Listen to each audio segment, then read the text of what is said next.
asbestos-ridden, weather-beaten, and falling apart.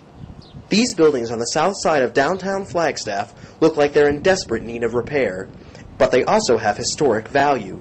Less than half the size of a city block, this piece of land contains a boarding house and a crumbling handball court that were used by members of the Basque community back in the early 20th century. And it's a unique structure. I mean, it's one of 14 in the entire U.S.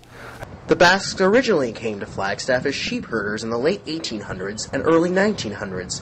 Many of their descendants still live here. Go out to Garland Prairie area, there's one of the older Basque families still living out there.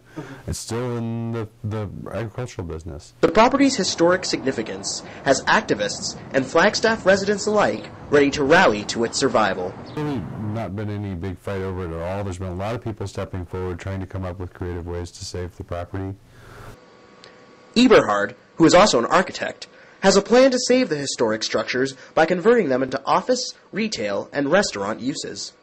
There's been several plans to preserve the buildings. The first one is one that I generated, which simply demonstrated how you could make a good economically viable use of the property without destroying the historic character. But it won't be easy. Eberhard says it's going to take a lot of work to bring the property back to its former glory. The water gets into the masonry, and as it freezes and thaws and freezes and thaws, it breaks up the masonry.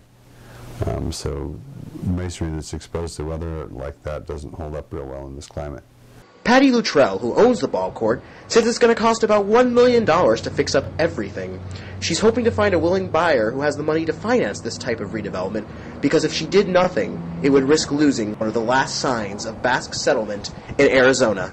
This is Grayson Steinberg, Cronkite News Service.